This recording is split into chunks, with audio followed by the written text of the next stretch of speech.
नवाज शरीफ साहब वापस फंसते, ख्वाजा आसिफ साहब फंसते हैं और खाकान अब्बासी साहब फंसते हैं। सारे तोशा खाना के तोहफे लेने वाले जिन्होंने डिक्लेरेशन नहीं दी ड्यू डेट के अंदर, प्रेसिडेंट आरिफ अलवी साहब। तो अब ये जो फ्रेम था ना, ये फ्रेम इतना बड़ा हो जाएगा और कौम को याद रखने की, आपको मुझे जुडिशरी एस्टैब्लिशमेंट को याद करने की जो जरूरत है कि इन तमाम लीडरान का माजी ना भूलें।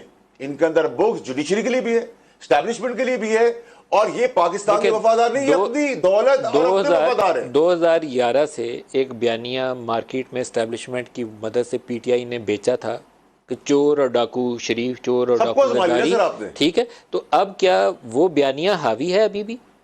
देखिए सर, आप तो देखिए सवाल लोगों ने वो बयानिया अभी भी बाई किया ना। अब ये आप कह सकते हैं कि पीटीआई ने के लीडर के ऊपर 100 रुपए का इल्जाम है और दूसरे के ऊपर 10,000 का और तीसरे के ऊपर 1 लाख का है। अब तो सब पे आया है, ठीक है जी। और ये करेक्ट मोड है, बिल्कुल ठीक है ये चीजें।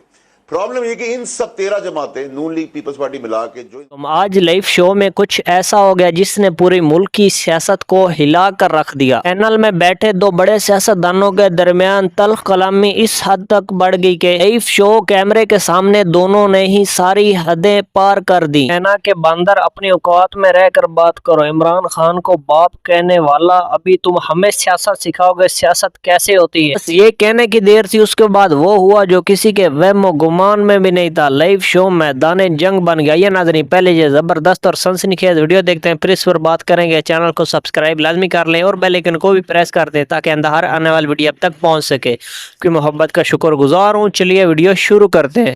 जो इनका के लिए वो इमरान खान साहब ने ट्रे में रखा और 10 लाइनें कॉल करके वो जानवर और इंसान का फर्क छोड़ के वो लोगों के शहीदों के कफनों तक चले गए, ठीक है। खुश ये भी अंदर से, इनकी भी आज इशारे देखे, कनाया देखे तो इनको भी वो सूट कर रहा है। और आपको बहुत सारी चीजों में दिखा सकता हूं, अभी बता सकता हूं। आप इनके पीएमएलएन के वजीरों से पूछें, आप मरियम औरंगजेब से पूछेंगे जी इमरान रियाज का है, वो कहती है जी जज के कान में कुछ कहा है तो मेरे बाप ने की है, बताएं। फिर कहा जी आपने इमरान खान का नाम बंद कर दिया है टीवी पे लेना, उन्होंने कहा आप लें। आपके ख्याल में इमरान रियाज किसके पास है? ठीक है, मैं तो आपसे पूछ रहा हूं ना सर, मैं आपसे पूछ रहा हूं कि अगर फेडरल गवर्नमेंट अपनी हुकूमत ही नहीं ओन करी। देखिए चौधरी साहब का मेरा इख्तलाफ सियासी भी और वैसे भी बहुत रहा है, लेकिन मैं वेलकम करता हूं कि इस आदमी के साथ जाती हुई, ये जो नायल हुआ ये या दानियाल साहब, उसका जाती हुई शाह से शाह की वफादारी सारे पार्टियों में लोग करते हैं, हमने भी की है। लेकिन चौधरी तो पॉलिटिकल वर्कर है ना, इसने इमरान रियाज को गायब नहीं किया। लेकिन इमरान रियाज को गायब करने का जवाब तो शहबाज शरीफ को देना चाहिए। चौधरी के साथ मेरा सर कोई लव लॉस नहीं है, मैं आपको बड़ा क्लियरली बता दूं, मेरा पॉलिटिकल डिफरेंस भी है, आज भी है। लेकिन जो तलाल के साथ हुआ वो जाती और जुल्म और बर्बरियत हुई, वो प्लान के तहत हुई। दानियाल अजीज के साथ जो हुआ वो प्लान के तहत हुआ, जो मेरे साथ हुआ वो प्लान के तहत हुआ। तो यहां हस्बे जरूर हस्बे हाल आप गाली देते हैं, हस्बे जरूर हस्बे हाल अच्छे बच्चे नन्हे बच्चे बद के आपको पेश कर देते हैं, हस्बे हाल आप इस मुल्क से निकल जाते हैं, हस्बे हाल आप मुल्क से आए थे, हस्बे हाल आप लोगों की गहरियां लिखवा लेते हैं। तो सारी पार्टियों का माजी आप ना भूलें और कौम को अब तमाम पार्टियां और लीडर्स, एक्सपायर्ड लीडर्स को रिजेक्ट करना चाहिए। उन्हीं पार्टियों में से, जमहूरी लोगों में से नए लोगों को चांस दे तलाल चौधरी को नाम क्यों नहीं आप देते, खोकर का नाम क्यों नहीं, अली मोहम्मद खान हमारा पीटीआई वाला, जो मेरी तो नहीं पार्टी, पीटीआई वाला सामने नहीं आ सकता, क्यों नहीं रिक्शा और मोटरसाइकिल वाला आदमी आज सियासत नहीं कर सकता, क्यों नहीं कर सकता? हमने इन बाप दादाओं की वो कर्जा लिया हुआ है कि पहले इनको बर्दाश्त करें जिनके फ्रेम टेढ़े, जो खुद नहीं चल सकते, जो बैठ के खड़े नहीं हो सकते, फिर हम इनकी औलादों की गुलामियां नहीं करेंगे सर। ये ब्रेक ले लेंगे, हमारे साथ रहिएगा।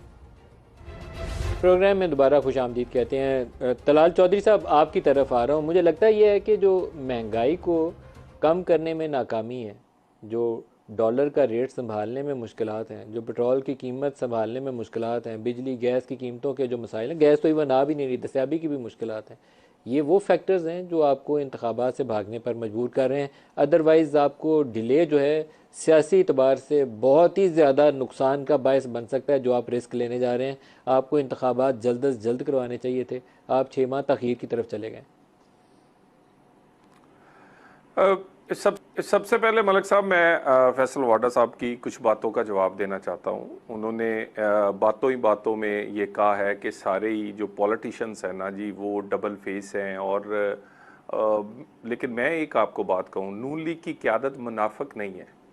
अगर किसी की मुखालिफ है तो हमने नाम लिए हैं, और अगर हम किसी के साथ खड़े हैं तो उसके साथ पूरे तरह खड़े हैं।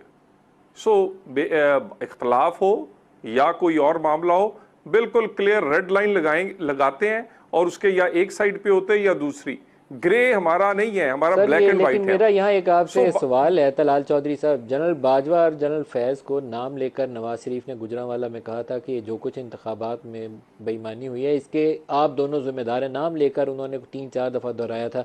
और फिर जब लंदन में शहबाज शरीफ और ख्वाजा आसिफ ने उन्हें कायल किया इलेक्शंस की उनकी एक्सटेंशन के ऊपर, तो गैर मशरूत तौर पर उन्होंने 3 साल की जनरल बाजवा की एक्सटेंशन को नून लीग ने वोट दिया with the approval of Nawaz Sharif and Shehbaz Sharif, और बदले में ख्वाजा आसिफ ने कहा कि हमें ऑफ़र किया गया था कि आप पंजाब हुकूमत ले लें। तो ये तो सौदा था ना सर, ये जमहूरियत तो कोई नहीं थी। देखिए, गुजारिश ये है कि इस पाकिस्तान में रह के हमने सियासत करनी है और हमें अपनी कैपेसिटी और हम कितनी जंग लड़ सकते हैं, कितनी देर लग सकते हैं, कब हमने 2 स्टेप आगे लेने हैं, कब पीछे लेने हैं, और हमारा जो मौक़िफ़ था जो वो तस्लीम किया गया है इस्टेब्लिशमेंट की तरफ से, हमारी कोई और लड़ाई तो नहीं थी। हमारा मौक़िफ़ बड़ा क्लियर था कि हमारे साथ जो ज़्यादतियाँ हुई हैं उन ज़्यादतियों का अजाला हो और ज़्यादतियाँ बंद की जाए, और खान साहब को जो लाडलापन और जो सहूलतें दी जा रही हैं वो ख़त्म होनी चाहिए। वो वोट ऑफ नो कॉन्फिडेंस पे ख़त्म हुई हैं आहिस्ता आहिस्ता, और उसके बाद चीज़ें, हमें और कोई इतराज़ नहीं था। और अगर हमारा मौक़िफ़ तस्लीम हुआ है तो हमारी उसके अलावा क्या लड़ाई थी। सो बाकी बात अब इससे बड़ी है मलिक साहब, इस लोगों की 25 करोड़ लोगों की रोटी का मामला है, पाकिस्तान की इकोनॉमी का सबसे बड़ा मामला है। हमने अपनी जो 3 दफ़ा मियाँ नवाज शरीफ और अब शहबाज साहब बने हैं, हमने सबसे ज़्यादा पॉलिटिकल कैपिटल जो है वो इस दफ़ा अपने इस मुल्क की खातर इकोनॉमी के सख्त इकदाम पे लगाया है। आप बिल्कुल ठीक कहते हैं, उसका हमें सियासी इस नुकसान हुआ है। महंगाई, इस बेरोजगारी के साथ आप इलेक्शन में नहीं जा सकते, लोगों से वोट नहीं मांग सकते, बिजली के बिल, गैस के बिल जब लोग देख रहे हो तो उसके साथ आपको वोट नहीं देंगे। देखिए मलिक साहब, ये हम समझाएंगे उन्हें और हम समझाने में कामयाब हुए हैं। हमारा एक पास्ट है, नवाज शरीफ का पास्ट जो है वो रिलीफ पर मबनी है, रिलीफ रिलीफ और रिलीफ।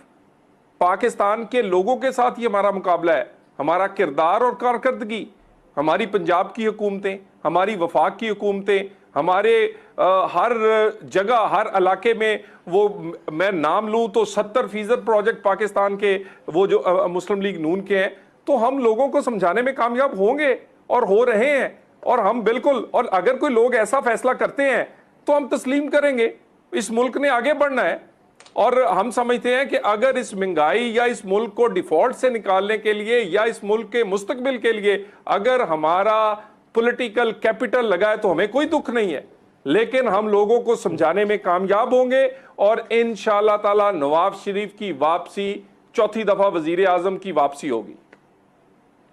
सर वो सुप्रीम कोर्ट से रास्ता जाता है जो आसान नहीं है, मैं उसकी तरफ दोबारा आता हूँ। लेकिन एक सवाल है आपसे फैसल वोडा साहब, 2 दिन रह गए हुकूमत के जाने में, तो आमतौर पर 48 आवर्स से पहले आपको केयर टेकर्स का पता होना चाहिए कि एटलीस्ट प्राइम मिनिस्टर कौन है, किसने चार्ज संभालना, उसको थोड़ा बहुत ब्रीफ शीफ करना शुरू करें, बातें होनी शुरू हो।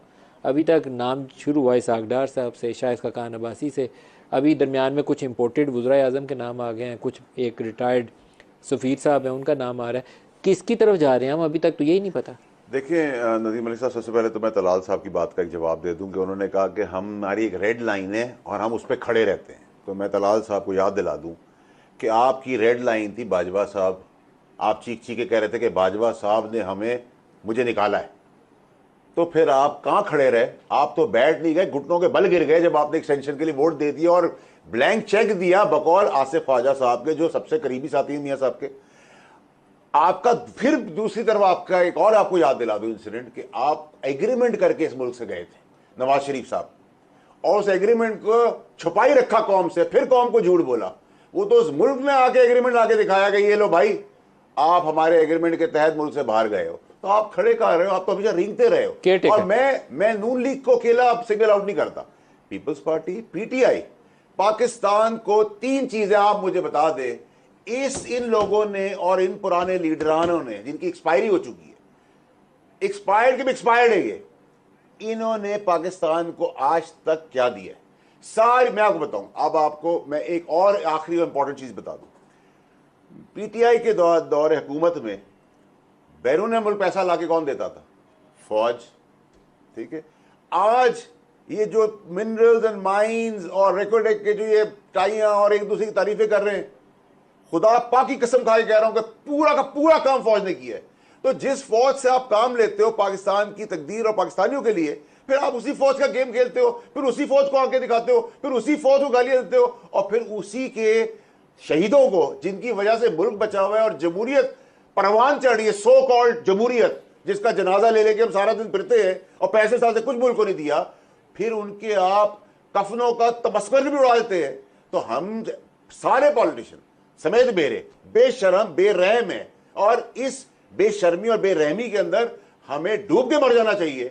उसके बाद भी हम पे सीना ठोक के कहते हैं कि अब हमें दो, फिर दो वोट, फिर दो, फिर उसके बाद जब हम खत्म होंगे तो हमारी औलाद लायक हो या नालायक हो, उसके नीचे तुम लोगों ने काम करना है। तो हम किसी के जगदी पुश्ती नौकर है, किसी के बाप का खाते हैं या किसी के बाप का मुल्क है ये, या प्राइवेट कंपनी है। केयर टेकर का जवाब दें, फिर मैं तलाल साहब से इसका जवाब लेता हूं। देखिए तलाल साहब, नदीम मलिक साहब, इस मुल्क में चाहे वो केयर टेकर हो, चाहे वो कौन केयर permanent टेकर हो, आएगा? देखिए शाहिद खान, इसाक डार, देखिए मेरी बात सुनिए सर, हमने इस मुल्क के अंदर इवन जलील अब्बास जिलानी का नाम आया जो पाकिस्तान के अमेरिका में नदीम सफीर मलिक है। साहब, इस माफी चाहता हूं हाथ जोड़ के, इस मुल्क के अंदर आपने जेल से प्रेसिडेंट हाउस जाते हुए देखा है, और प्राइम मिनिस्टर हाउस से निकल के 2 लोगों को, एक को फांसी पे तख्ते पे चढ़ते हुए देखा है, एक को भागते हुए देखा है, और अब एक को जेल में हमने देखा है।